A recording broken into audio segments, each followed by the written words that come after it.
চারের মধ্যে চার, টানা 4 টেস্টে পাকিস্তানকে বাংলাদেশ জাস্ট উড়িয়ে দিল। সবশেষ সিলেট টেস্টে আমি ডেডলাইন দিয়েছিলাম যে পরদিন, গতকাল যে স্টোরিটা করেছিলাম যে আজকে দুপুর 12টার মধ্যে বাংলাদেশ জিতে যাবে, সেই জায়গায় ভুল করার জন্য, ভুল তথ্য দেওয়ার জন্য আপনাদের সবার কাছে আমি ক্ষমা প্রার্থী। কারণ বাংলাদেশ আরো 45 মিনিট সময় কম নিয়েছে, পাকিস্তানকে উড়িয়ে দিয়েছে। পাকিস্তানের গণমাধ্যম এবং সেই গণমাধ্যমে লিটন কুমার দাস এবং তার দলকে নিয়ে যে ট্রল হয়েছে, সেই ট্রলের জবাবে বাংলাদেশ দলের 11 জন ক্রিকেটার, স্কোয়াড সহ 15 জন ক্রিকেটার, সাপোর্ট স্টাফ সহ সংখ্যাটা হয়তো একটু 20+ হবে, জাস্ট ওই ট্রলকারীদের থাপ্পড় মেরেছে, চর বসিয়েছে তাদের দুগালে। চর খেয়েছেন বাংলাদেশের অনেকেই। লিটনকে কেন্দ্র করে যখন নানা ধরনের ট্রলিং চলছিল, রিজওয়ান নাকি লিটনের ফাদার, এরকম কথাও বলেছে অনেকেই। সেখানটায় গিয়ে আমাদের দেশের অনেক মানুষ বাংলাদেশেরই সমালোচনা করেছে। এটা খুব সহজ, আজকে তাদের অন্তরে জ্বালা। সেই জ্বালার কারণ দুটা। একটা হচ্ছে তারা আসলে বাংলাদেশে থাকলেও পাকিস্তানকে মনে প্রাণে ধারণ করে এবং বাংলাদেশটা কেন পাকিস্তান হলো না বা এখনো নয় সেই নিয়ে আফসোস করে। আর দ্বিতীয় কারণ যেটা, সেটা হচ্ছে আপনি যখন লিটন কুমার দাসকে গালাগাল করছেন, যেহেতু তিনি সংখ্যালঘু সম্প্রদায়ের একজন, তখন সেটা খুব সহজ হয়ে যায়। তাদের আক্রমণ করা, কটূক্তি করা, বাজে কথা বলা, নানাভাবে হেয় করা অনেকের কাছে মনে হয় যে এই বাংলাদেশে খুব সহজ কাজ। তাদের জন্য যে কাজটা সহজ ছিল, পাকিস্তানের জন্য সেই কাজটাই অনেক দুরূহ ছিল। 78 রানে বাংলাদেশের কাছে হেরেছে, টানা 2টা টেস্ট সিরিজে হোয়াইট ওয়াশ হয়েছে, টানা 4র্থ টেস্টে পরাজিত হয়েছে এবং মোহাম্মদ রিজওয়ান শত অভিনয় করেও কাছাকাছি গিয়েও একাডেমি অ্যাওয়ার্ড অস্কার পেলেন না, সেই আক্ষেপে পুড়েছে। কি রাগ করলা? রাগ করতেই পারেন, অনেক কারণেই রাগ করতে পারেন, কিন্তু end of the day this is the day যেটাতে আমরা আসলে উদযাপন করব। রাগী মানুষদের রাগ, ক্ষোভ, কষ্ট, না পাওয়ার আর্তনাদ, পাকিস্তান হেরে গেছে সেই কষ্টের প্রলাপ শোনার আসলে এই বাংলাদেশের কারো অন্তত এই মুহূর্তে সময় নাই।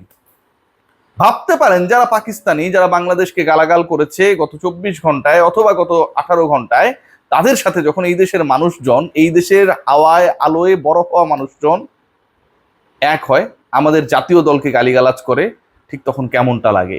অথচ এই ক্রিকেটাররা পুরো দেশের প্রতিনিধিত্ব করেছে আজকে।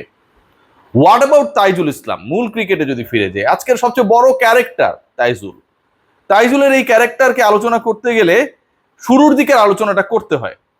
বাংলাদেশ দল কেন অতিরিক্ত অফ স্পিনার নিয়ে খেলাচ্ছে না, খেলছে না, কত আলোচনা আমরা শুনেছি না?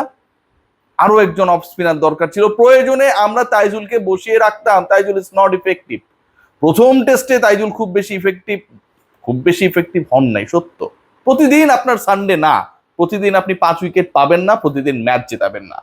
আর যেদিন ম্যাচ জেতানোর জন্য মিরাজ রয়েছেন, নাহিদ রানা রয়েছেন, তাসকিন রয়েছেন, সবাই যদি একসাথে ম্যাচ জেতাতে চান, একটা ম্যাচ আসলে কতজন জেতাতে পারেন সেটাও কিন্তু একটা কাউন্টেবল ইস্যু। তাইজুল ইসলাম দলে কেন, সেই আলোচনাটা হয়েছিল। তাইজুল ইসলাম দলে কেন, সেই আলোচনা হবে, আজ আবারও হবে।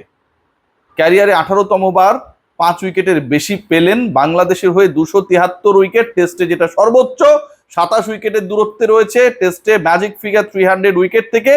এবং এই যে 300-র কাছাকাছি উইকেট তিনি পেয়েছেন এমন একটা সময়ে, এমন একটা ক্যারিয়ারে যখন বাংলাদেশের কিংবদন্তি বাঁহাতি স্পিনার সাকিব আল হাসানও দলে খেলেছিলেন। সেই তাইজুল আজকে ম্যাচ ঘোরালেন সাজিদকে আউট করে।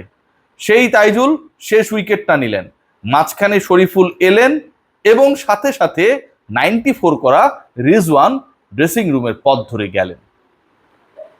যে সময় মনে হচ্ছিল যে বাংলাদেশ লেথার্জিক হয়ে গেছে, বাংলাদেশ এই ম্যাচটা হেরেই বসেছে মনে হচ্ছিল, সাজিদের কাউন্টার অ্যাটাক, রিজওয়ানের সেঞ্চুরির কাছাকাছি চলে যাওয়া, 8ম উইকেটে পার্টনারশিপ বিল্ড আপ হওয়া, বাংলাদেশের ক্যাচ মিস, ক্যাচ কাছাকাছি উঠেছে, সেটা ধরতে গিয়ে লিটন কুমার দাস প্রচেষ্টা করেও পারলেন না, বল খুব স্ট্যাম্পের কাছাকাছি চলে যাচ্ছে, চাইনিজ কার্ড হচ্ছে, কিন্তু শেষ পর্যন্ত সেটা স্ট্যাম্পে হিট করছে না।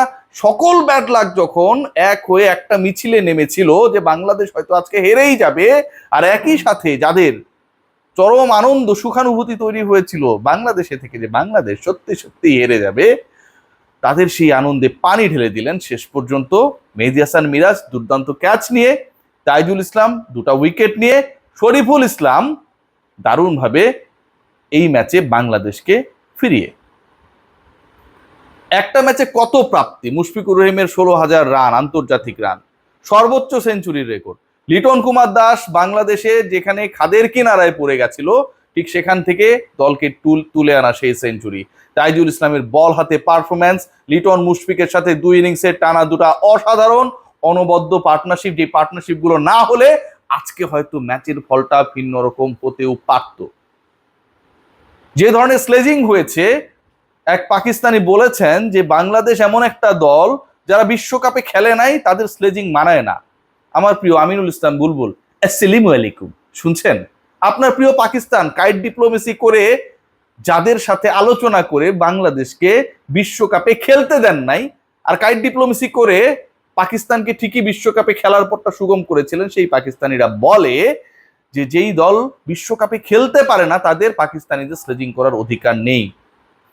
বাংলাদেশ শুধু স্লেজিং করেনি, বিশ্বকাপে খেলা পাকিস্তানকে খেলে দিয়েছে, উড়িয়ে দিয়েছে, জাস্ট বুঝিয়ে দিয়েছে এই দলটা কতটা অসাধারণ। এবং তোমরা আমাদের সাথে পারো না, তোমাদের ঘরেও পারো না, আমাদের ঘরেও পারো না, ঢাকাতেও পারো না, সিলেটেও পারো না, রাওয়ালপিন্ডিতেও পারো না, পারো শুধু ওই কাইট ডিপ্লোমেসিতে।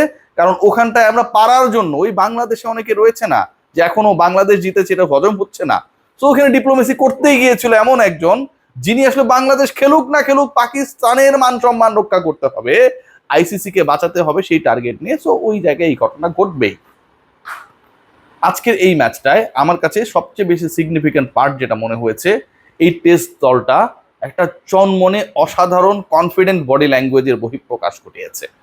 যখন মনে হচ্ছিল ম্যাচ চলে যাবে, ঠিক তখন আমরা ব্রেক থ্রু পেয়েছি। আজকের ঘটনা যদি বলি, গতকালকে যখন 7th উইকেট পার্টনারশিপে আমরা খেয়াল করলাম যে 134 রান অ্যাড করলেন রিজওয়ান আগা, ঠিক তখন আমরা ব্রেক থ্রু পেয়েছি।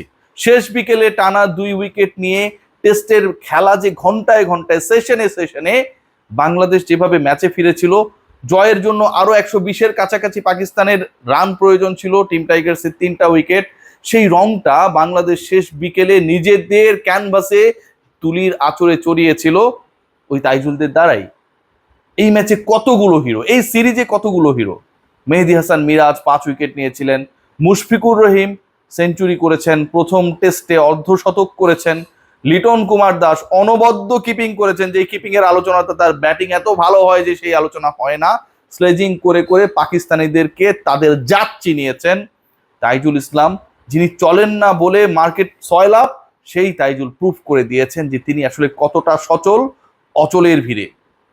আজকের এই ম্যাচে, এই সিরিজে নাহিদ রানা যেভাবে বিশ্বে তার নজর কেড়েছেন গতি দিয়ে, সুইং দিয়ে এবং প্রতিপক্ষকে ভয় দেখানোর মানসিকতা দিয়ে, পরের আইপিএলে অনেকেই বাংলাদেশিরা হয়তো খেলবে না, মনে মনে আফসোস করবে, খেললে নাহিদ রানা যদি অ্যাভেলেবেল থাকতো ভালোই হতো। বাংলাদেশ জিতেছে, আবারও মনে করিয়ে দিই, টানা 4 টেস্টে পাকিস্তানকে হারিয়েছে, টানা 2 সিরিজে তাদের হোয়াইট ওয়াশ করেছে। বিশ্ব রেকর্ড যারা গড়ার পরিকল্পনা করছিল, যারা বলেছিল যে বিশ্বকাপে খেলতে না পারা একটা দলের তাদের স্লেজিং করার অধিকার নেই, এখন আর তারা স্লেজিং করবে না। বিশ্বাস করুন, এই কন্টেন্ট আমি যখন আলোচনা করছি তখন বাংলাদেশকে তাদের স্লেজিং না করে সান্ত্বনা দিয়েছে, ব্যাপার না, better luck for the next time. Pakistani যারা আছেন, যারা শুনছেন, আপনাদেরও better luck for the next time, কম ব্যবধানে হাইরেন।